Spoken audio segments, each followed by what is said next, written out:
Hi, welcome everyone. We're going to give everybody a minute to trickle in, so just sit tight.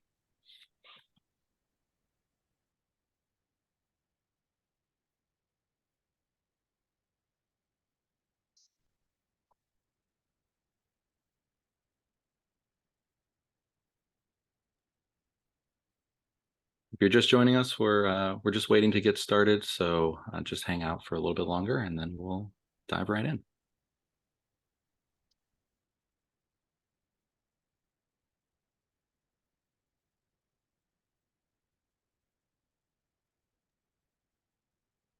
All right, great. I think we can get started here. Good morning, and thank you for joining us for our webinar today on getting a handle on your sustainability reporting. This is a really important topic right now in the industry, especially as many of you are probably preparing to report for the first time next year. So we're excited to be talking about some of our solutions to assist you with the reporting and to streamline that process for you. I'm Nick Lusantag. I'm a senior manager on our sustainability team here at Sustain Life.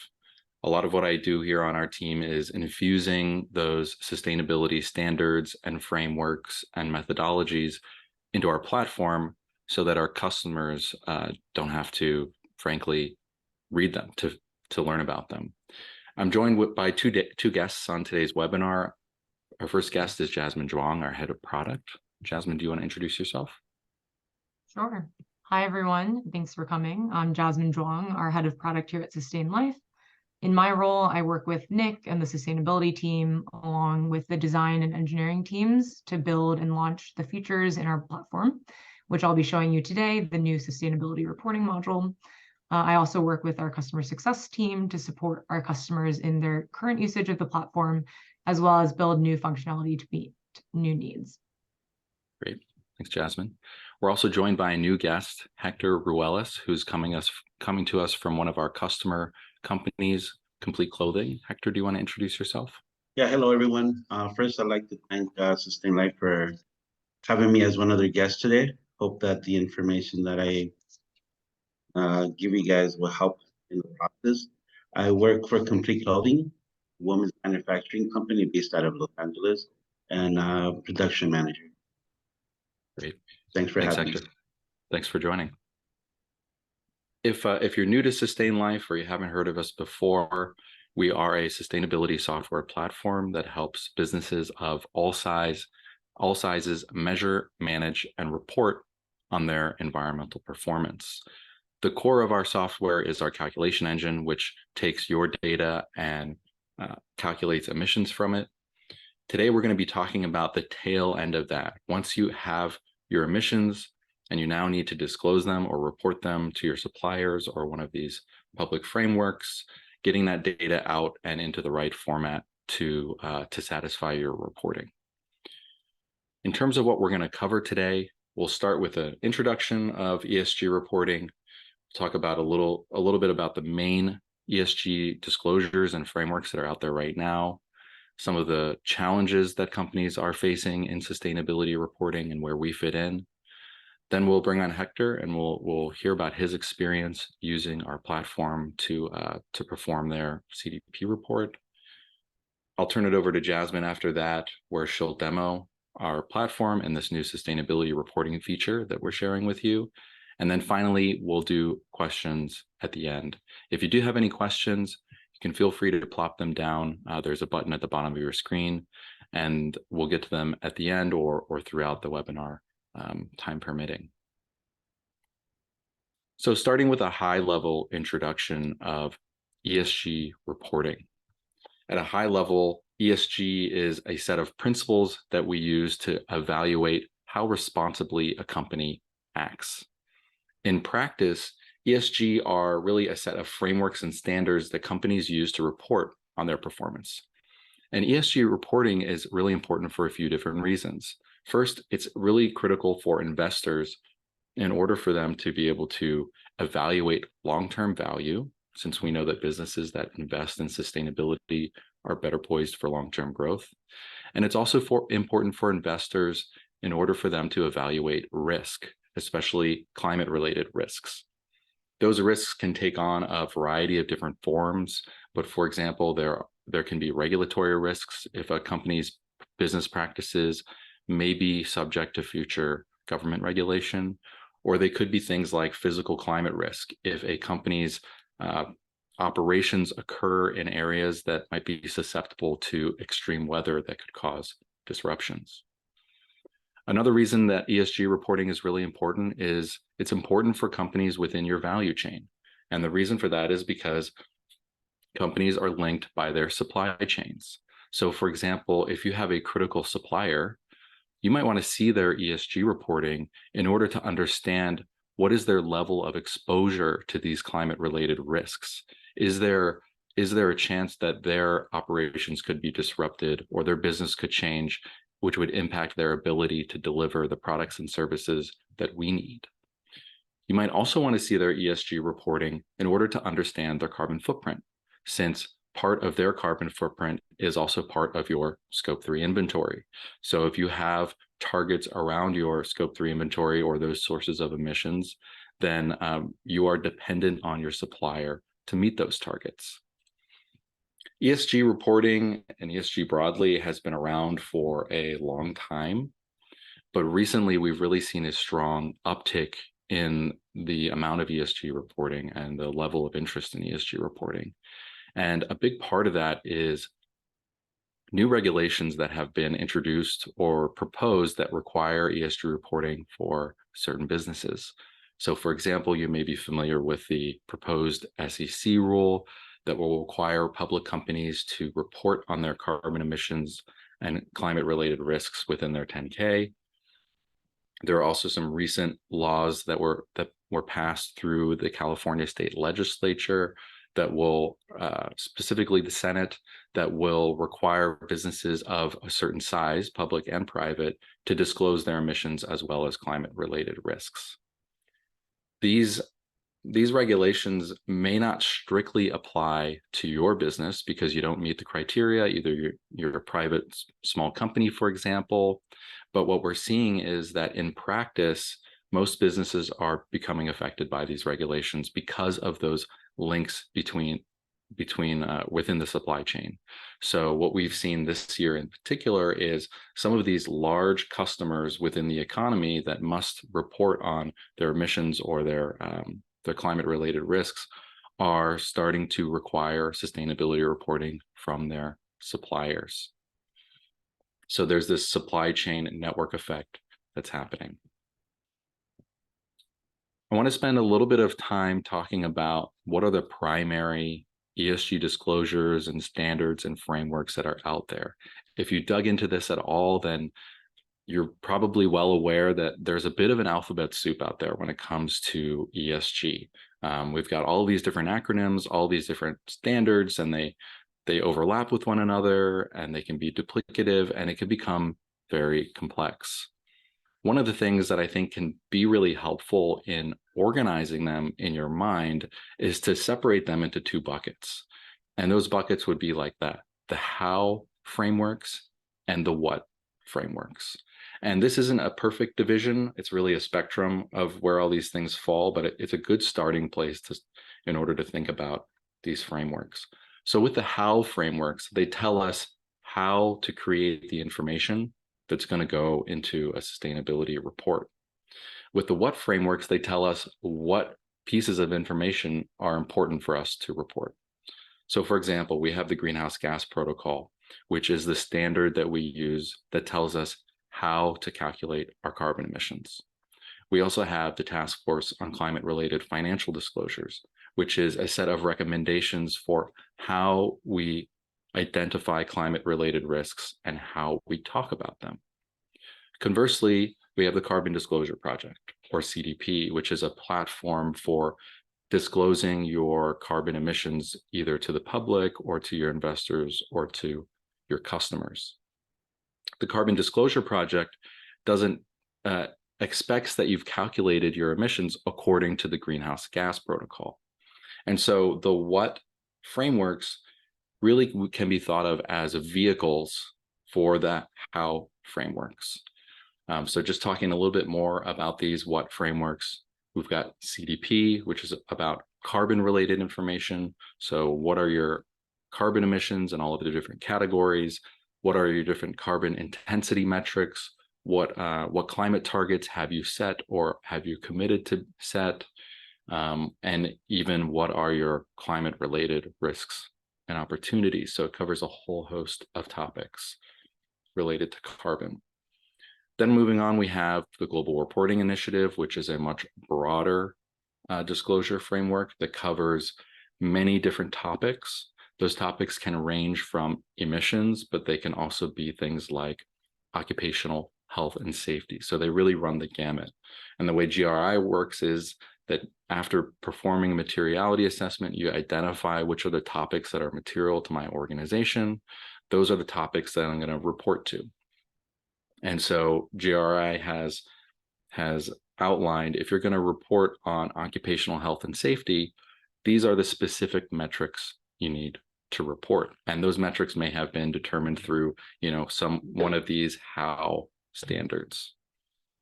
Moving on, we have the Sustainability Accounting Standards Board, or SASB, which is in the same vein as GRI, though instead of it being topic specific, it's industry specific. So SASB supports 77 different industries, and based on your industry, they've identified, these are the important metrics and topics for you to be reporting on. So if you are an apparel maker, your SASB disclosure is going to look different than if you are, an airline, for example. Then finally, we have a big one here. We have the International Financial Reporting Standards, IFRS, also referred to sometimes as ISSB. They have a set of sustainability standards, the first of which were published earlier this summer. You may be thinking in your head, oh boy, like this is another framework I have to learn. And for the time being, that is the case.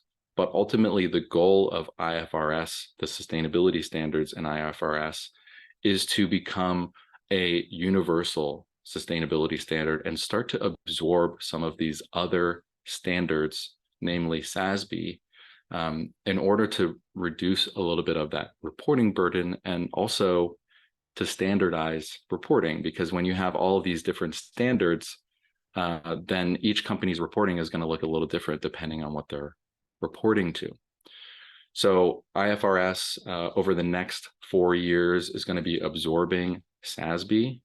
And earlier this year, they released their first 2 sustainability standards called S1 and S2, which cover emissions disclosure and climate-related risk.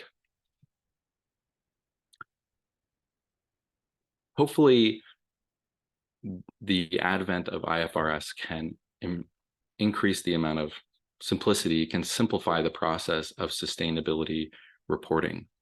Right now, it can be rather messy. So, for example, if you are reporting your emissions, let's say you're just reporting emissions to the disclosures that I just discussed, you'd still have to collect, thousands of data points from your own operations, dozens, if not hundreds, of emission factors, and then you'd have to review methodologies for each of those sources of emissions. After you've calculated your emissions numbers, Hector, I think we're getting some noise. Can you mute your microphone? Thank you.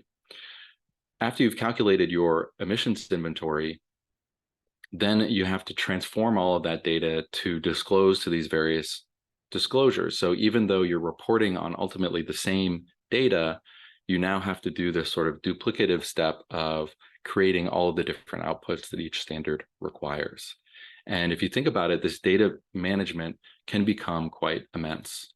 And manually doing this type of accounting is not just onerous, but is also error prone. If you add on to that the pressure that you might be getting from some of your large customers for you to disclose to, say, CDP, and sustainability reporting very quickly becomes a quite burdensome process.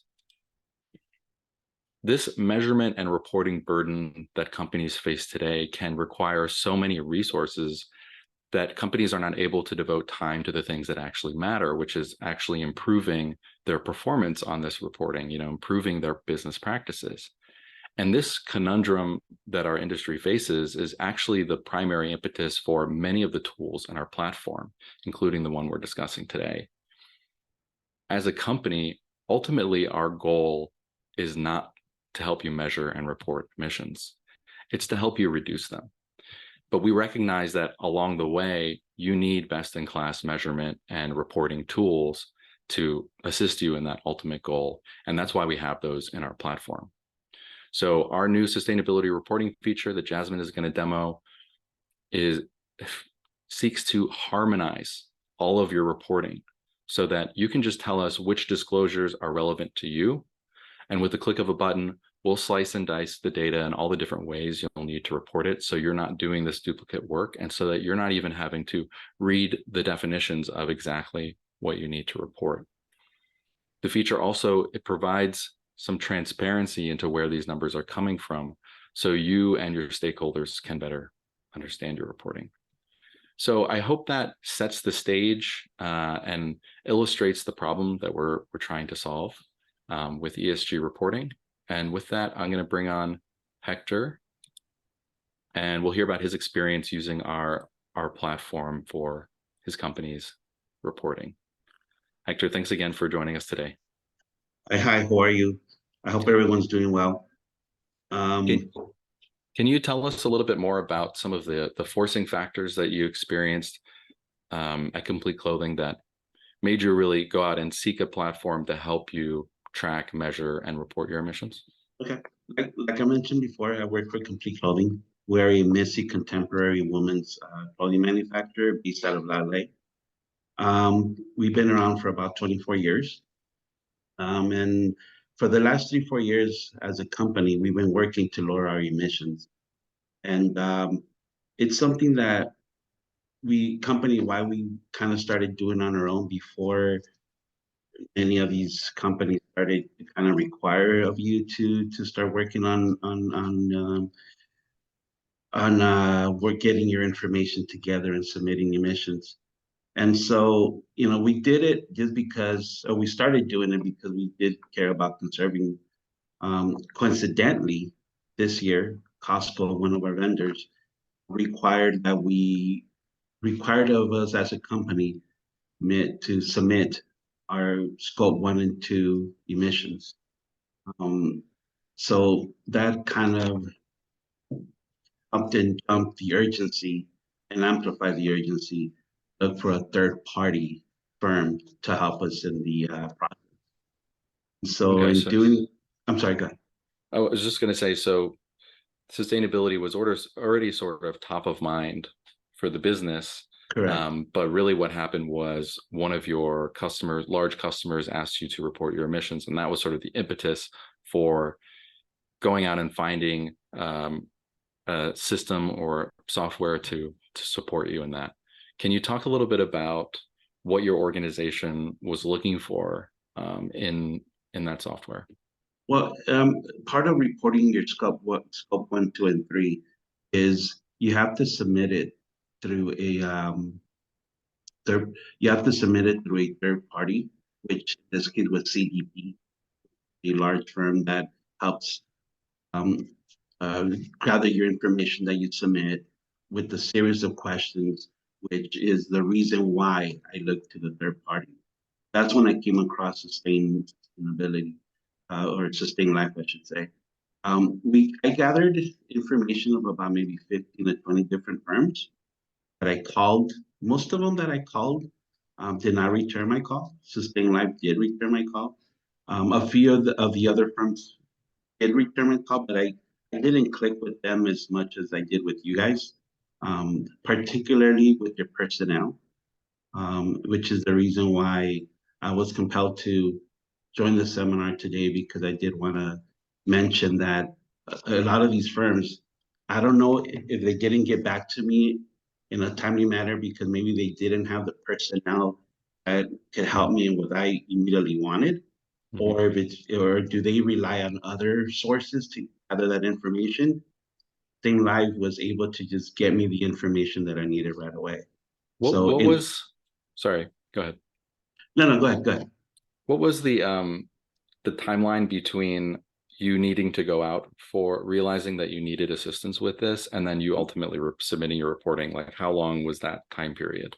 Well, Costco kind of warned you that this was coming. You know, they give us a heads up about, yes, this is something that we're going forward with. This is what we're moving forward with, and you guys need to start gathering your information. I, of course, like many of us do, um, procrastinated, thinking that okay, that it'll just be a questionnaire that I can click yes, no, and answer a few questions. And to my surprise, it was way more than that. There's a lot of questions that on that CDP reporting that require a lot of knowledge of sustainability and how to answer certain questions the same way.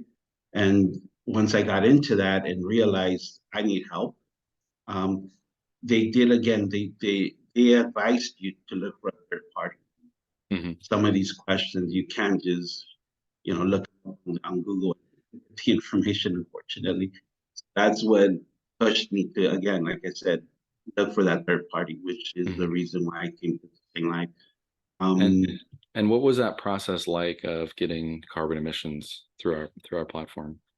That's part of the reason why I again, I mean, I don't want to sound like a salesperson here, but in life, when I went into their website, they had a video presentation that I looked at and kind of gave you the gist of what you are going to get yourself into, the different platforms and programs and dashboards that they show that are available in your program. It made it look, not made it, it looked easy to navigate the system, and that's part of the reason why I wanted to join you guys. The process was easy actually. I got a hold of one of your reps. She walked me through it, all the processes.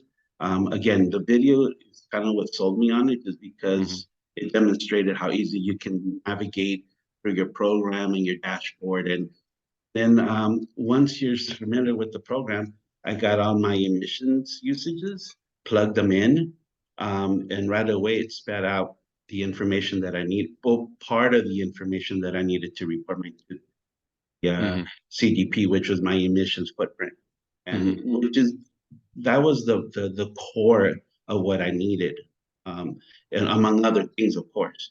And Devin and Emily from Sustain Life were the ones that kind of walked me through it, because I was up against I was up against the wall to submit my information to. Yeah, as I understand, you had a pretty hard deadline you were working against. And that was part of why I'm telling you, don't procrastinate. Yeah, and then sorry, just for those of you that don't know, which is most of you, Devin and Emily work on our customer success and sales teams.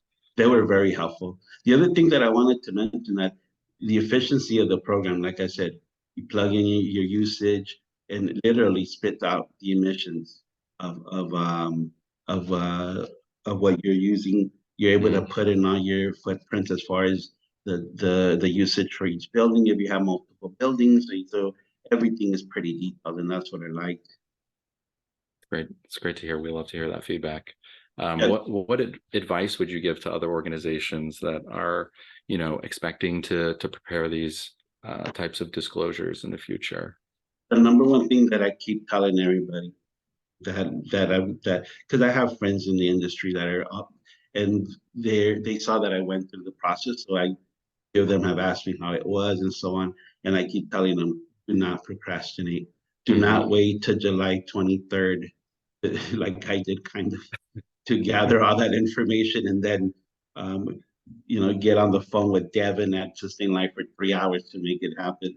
But yeah, for sure, I would definitely don't procrastinate. Get a third party like yourself, like Sustain Life, to help you guys in the process. It definitely makes a big difference. But in Sustain Life, since they know and they have the program to help you in the whole process, obviously it helps you a lot with this, and not making yourself crazy. But I would say that would be probably the one thing that I would say. And it goes further, because from what I hear, right now they just asked us to submit emissions 1 and 2. They want to go as far as 3, which is a whole different approach to it. And from what I read and from what Devin explained to me, I think that can help me with scope 3 as well, with all other reporting. Absolutely. Yeah. Well, we And were really happy to, assist you in your time of need. Thank you. Thank you for joining us on today's webinar. No problem. Thank you very much for having me. And again, I would strongly recommend to get a third party to help you guys in the process. Awesome. Thanks, Hector. Okay, thank you. And with that, I'm going to turn it over to Jasmine, who's going to demo our platform. Great. Thank you, Nick and Hector. I'm going to go ahead and show you my screen so that I can demo our new sustainability reporting feature, which we're very excited to launch and get in the hands of more of our customers. So as Nick mentioned, our platform is really architected around 3 main pillars of the sustainability journey. So measurement, which is all of our carbon calculators that help you track all of the data that Hector had mentioned around energy usage in your buildings, all the way to your purchases with your suppliers, and many other categories that cover scopes 1, 2, and 3 emissions. We also have a managed part of the platform that helps you set science-based targets for reduction goals over time. We have decarbonization actions that help you implement operational sustainability strategies.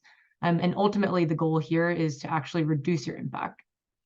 And then lastly, the section I'll really be focusing on today is our reporting module, which has both analytics dashboard that help you track your insights from the data that you've recorded, an auditing feature that helps you get your emissions data verified, and then our new sustainability reporting feature, which I'll spend the bulk of our time on today. So at a high level, our platform is built to align with the sustainability frameworks that you select. And so whether you choose CDP or TCFD, or some of the others that are coming soon, like GRI and SASB, will automatically format the data that you enter in the measure section of the app to meet the specific reporting requirements of the frameworks that you've selected here. And so how exactly does that work?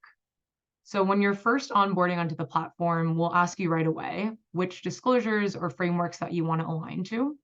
And then throughout the process of entering your data and measuring and converting into emissions, we'll use those frameworks and disclosures to really help guide the data that you're entering and tracking. And so, for example, if I'm tracking my waste data and converting those into emissions, as I'm configuring my locations and I'm setting up the types of trash and recyclables that I want to input into the system, we'll show you how it aligns with CDP and TCFD. And so you'll see the exact line items that are relevant to those disclosures and frameworks highlighted here. Then when you're going to actually enter the data into the system, so say you're entering a month's worth of data on your waste usage, your waste production for a certain location. Again, you can see how each of these rows of data aligns with CDP and similarly with TCFD. So as you're making progress towards tracking your data across all of these different categories, you can always go to our reporting module, our new sustainability reporting feature, and track how you're doing against each of these disclosures and frameworks. And so I'm going to first focus on CDP as an example. Again, CDP, the Carbon Disclosure Project, typically completed in response to something like Costco asking you to disclose your emissions to them as a supplier of theirs. And this is the deadline that we were talking about in July that we've helped some of our beta customers who helped pilot this application. We helped them fulfill those needs. And at a high level, we're really just mapping everything that you've already input into the system around your scopes 1, 2, and 3 emissions, as well as things like your targets, your energy consumption, into the exact IDs that correspond with the CDP disclosure. So the main 5 sections that we support are all around emissions and energy. There are other aspects of the questionnaire as well, but we're really focusing on the aspects of the disclosure that have to do with the environmental calculators that exist in Sustain Life. So you'll be able to configure both your base year and your reporting year. And to make things simple here, I've just selected my calendar year of 2022. But if you need, you can select different base years across different categories. And this might be relevant, for example, if you've only started measuring scope 3 categories recently and want to set a more recent base year while still using an older base year for your scopes 1 and 2 emissions. So all of that is configurable. You just have to set it once here. And then you can go ahead and go into here. This is all really just view only data, and it just reflects everything you've already been tracking in the platform. Again, making it easy to see exactly in the format that CDP requires. So each of these sections is expandable, and you'll see that it goes into more and more granular detail on exactly what you'll need to fill out. And so this example of emissions reduction targets, this is correlated with the target setting feature in our application, where you can set a reduction target. And we'll pull in all of the data around the target that you've set, along with corresponding information like your base year emissions, your total reporting year emissions, as well as whether your target's linked to a net zero target. You'll see here you can also add notes along the way. These notes are for your reference, and they'll also be spit out in the export that I'll show you in Excel. So you can always use that to help you put your disclosure together. And then just going into some of the details for some of the rest of the sections. So for your base year emissions, we'll break them down into scopes 1, 2, and 3. Again, you can always add notes.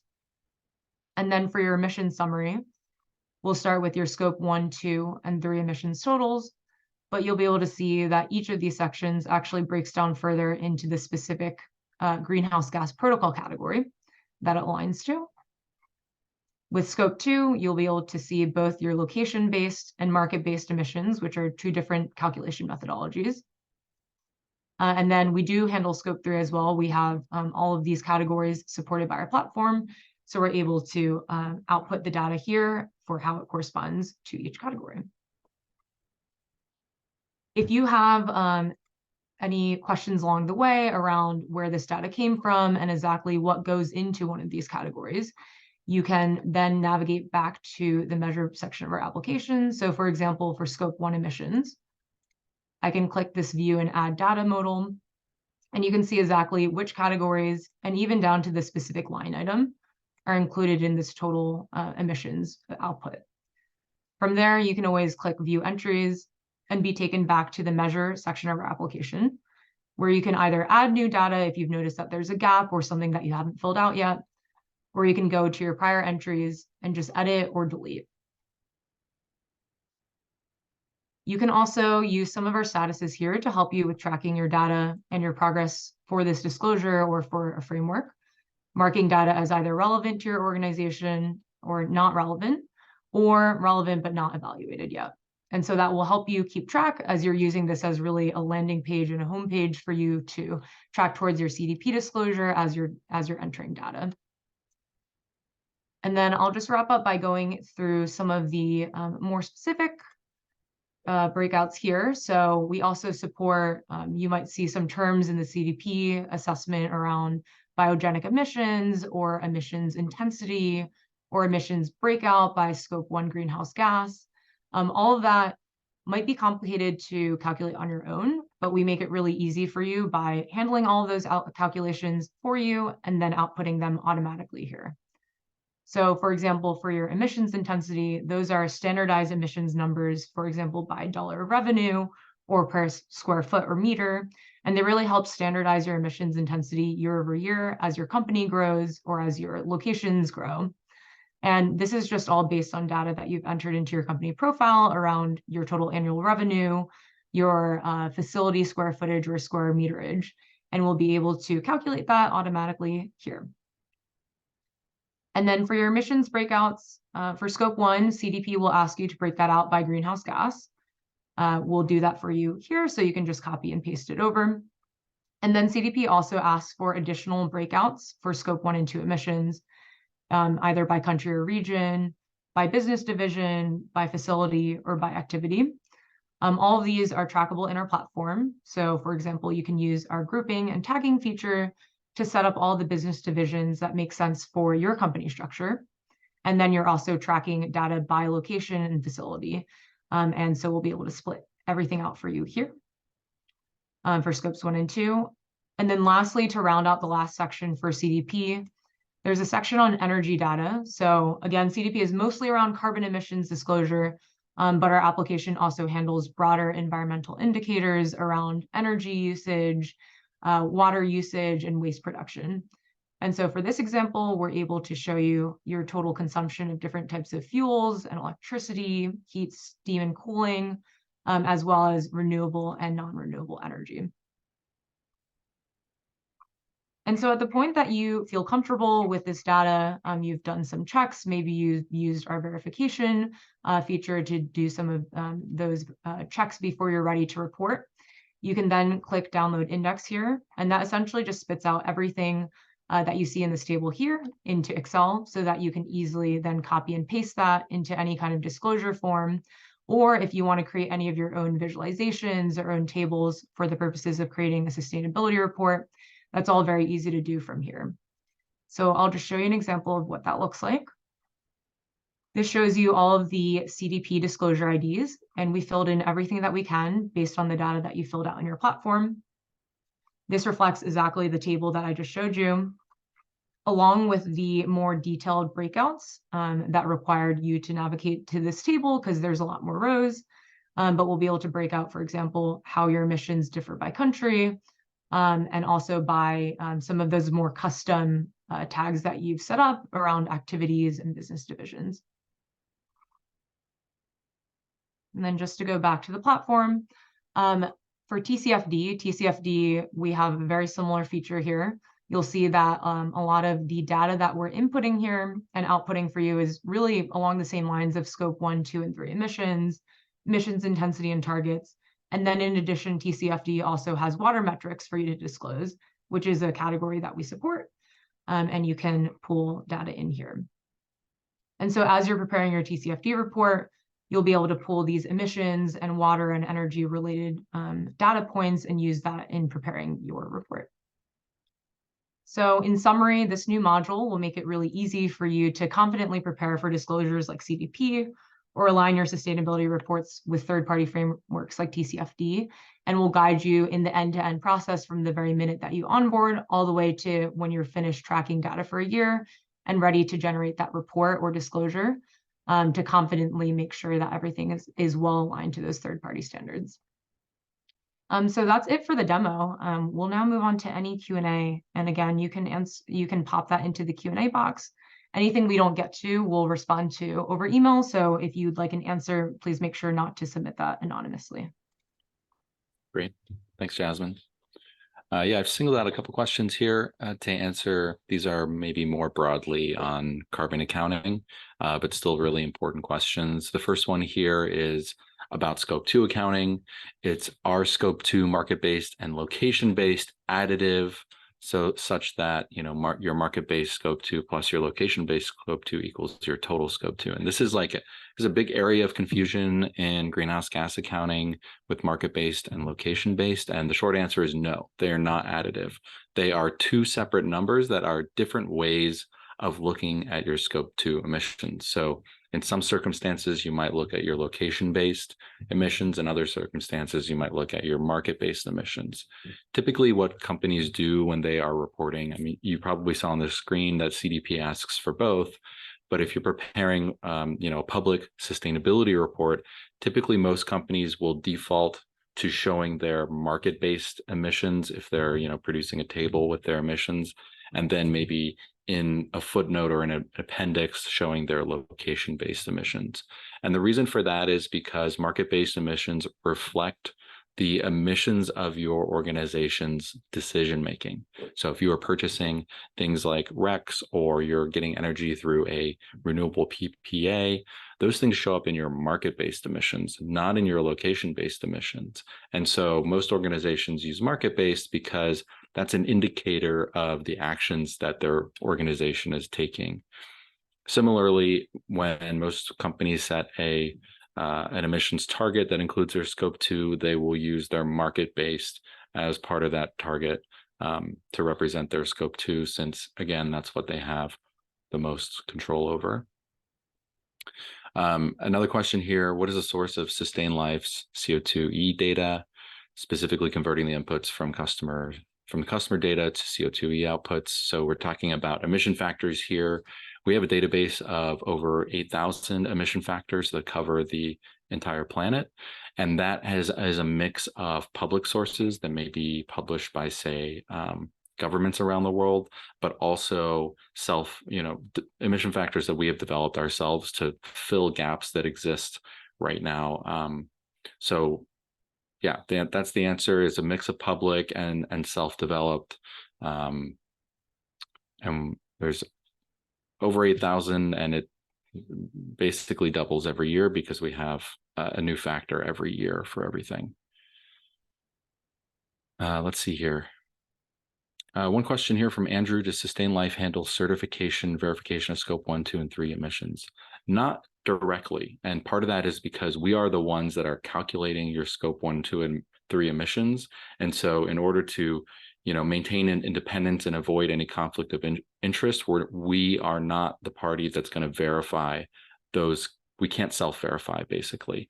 What we do is we have a separate feature, which if you dig up our YouTube history, you can find the webinar for that, for audit and verification, so that when you get a third party to come in and audit your inventory, you can give them a login. They see only the data you want them to see, and they're able to review the sort of entire chain of custody for specific data all the way to the emissions output, including the emission factors and the formulas. That's all there. Jasmine, do you see any questions? Yeah, I see a few questions around just timeline expectations for some of the other frameworks that we mentioned. So just to answer a question, I see a few questions around when do you expect to launch the GRI feature? So we're very eager to launch that. We're already a GRI certified software partner, and we expect to be able to launch this exact mapping in terms of this sustainability reporting feature covering GRI in early 2024, around Q1. Great. We got one question here about how from Paul about how do we envision our software assisting with TCFD? Does Sustain Life use data to assist with climate risk disclosures? So this is actually a feature that we're working on now, that we're targeting for release in early next year. And overall, it's going to guide you through the process of basically creating a TCFD compliant report and identifying climate risks and opportunities. As many of you might know, TCFD is more qualitative than the other standards. You're not necessarily reporting many numbers. You're mostly reporting, descriptions of your policies and your plans. But we are developing a tool to guide users through that. And we are going to use data as a part of that, specifically when doing things like targeting physical climate risk, based on your location. What are the physical climate risks that you might be exposed to? And just scrolling through here. Yeah, I can answer one of the questions around scope 3 data. So there's a question around when inputting scope 3 information, does it take spend-based information? So yes, our purchase goods and services calculator utilizes spend information that you can download from your accounting platform. We're also working on some updates that will allow you to get that data instead in terms of your materials-based emissions factors, as well as collecting primary data from suppliers. And scope 3 also covers more than just your purchases. So we have things like business travel and commuting calculators as well. All right, we're getting a lot of questions, so just trying to sort through them all. Looks like we have questions about live data or getting data into the system and tracking KPIs. Manny asks, is it possible to get compliance to KPIs on a decided frequency, daily, weekly, month, or quarter? Jasmine, can you speak to that? Yep. So our platform, you can use it live. So if you want to be tracking data daily or weekly or monthly, it's really on the cadence that you would like to enter the data. That's if you're entering the data manually. And we have a few different ways of getting the data in that way. Most common would be through bulk uploads of Excels. But in terms of live data, we can definitely explore different types of data integrations. We have a utility integration, for example, and we have an accounting platform integration. And you can set those up so that they're actually pulling in data more frequently. So anytime a new utility bill comes in, it will automatically be pulled into the platform. And for our spend integration, you can indicate how often you want that data to come in. We can also explore different types of integrations through APIs, if that's something that's of interest of you. But yes, it is possible to track KPIs more frequently, again, depending on how often your data is being updated and how often you're entering it into the platform. Another question here, Roy asks, is there any way to track life cycle of products produced? I think you're talking about life cycle emissions. Our platform is focused on organizational emissions. If you were looking for emissions for products, that's going to be more of a life cycle assessment software, which there are solutions for. What we do have or what we are planning are ways to get a high level understanding of the impact of your different products. So for example, there are many scope 3 categories that are about the use of your sold products or the end of life treatment of your products. And we are thinking of ways of being able to track different products within our apps. So the ability to get product specific information is going to continue to grow, but right now we're not targeting anything like performing life cycle assessments in our software. I see some questions around how to get data into the platform. We have a few past webinars that will go into that level of detail if you're interested in looking at specific categories and how data enters the platform. But at a high level, you can enter data manually. So for example, looking at your utility bill and then entering the data in, you will convert the emissions immediately and store that as an output. You can also upload Excel sheets if you want to pre-aggregate all of your data for several months or years at a time. And then I also mentioned that we have several different out-of-the-box integrations for different types of data, as well as custom APIs. So if you have data on your side that you want to push to us on some kind of regular cadence, we support that as well. So the overall answer, lots of different ways of getting data into the platform. We want to make that process as seamless as possible so that you can really focus on those next steps of reporting and reduction. And then I also see a question around target setting, which is semi-related to what we just went over since we pull those targets into the CDP and TCFD outputs. So we have a whole target setting feature under the manage pillar of our application. So it really is just following the guidance of SBTI or the Science Based Targets Initiative. The nice thing about our feature is that it utilizes data you've already recorded in the measure section of our app and makes it really easy for you to apply the rules of SBTI and make sure that you're actually aligned to them. So you could always go to SBTI's website and do all your own reading and figure out exactly how you have to set your target, what needs to be included. We've built all of that guidance, automated into the platform. So you can track it in one place. You can track it against your historical emissions as well as your future emissions. And then just to get to this, oh, sorry, go ahead, Nick. Sorry, I'll just add on to that. As far as I know, there's no actual way to set a target on the SBTI website. They have a downloadable Excel workbook, which you can absolutely use. But what that's not going to have is it's not going to have your inventory in it, which you need to set your target. And there are many requirements from SBTI about the inclusions and exclusions of your inventory. So that's a lot of the logic built into our app. And then I'll just add, the target setting feature that Jasmine was just talking about. Our goal is to get you to set an SBT because those are the most rigorous types of targets, but you're not beholden to that within our application. So you can set, other types of targets or targets that may be more achievable for your organization through that feature. Sorry. Great. Yeah, thanks, Nick. I was just going to answer the other part of the question. So how long does it take to publicly disclose our sustainability report? I think the answer is it depends. We've seen a range from our customers of, taking several months to get all their data into the platform and get familiarized with the data that needs to be collected. And then using the data in Sustain Life around environment and emissions to fill out that part of their sustainability report. And then Hector from Complete Clothing, who was just on the webinar, they weren't putting a full sustainability report together, but they were disclosing scope 1 and 2 emissions to CDP at Costco's request, and they pulled that off, I think, in 48 hours. So it really depends on the complexity of your business, how much you already have that data readily accessible, or if you have to go out and actually acquire it and work with teammates to do so. But just to provide you with some range based on the customers that have used our platform. Great. And we got one final question here. Is your platform suitable for SMEs, or do you focus on larger enterprises? We can absolutely support SMEs. That's a big part of our customer base. And, we have a well-versed customer success team that can, onboard you, is already familiar with like the types of emission sources you're going to be dealing with. So we run the gamut, but we can definitely support SMEs. Great. I think that wraps up our webinar for today. We really appreciate all of you joining, and really appreciate Hector joining. Looks like he already signed off. And we look forward to seeing you in the next one. Thank you for coming.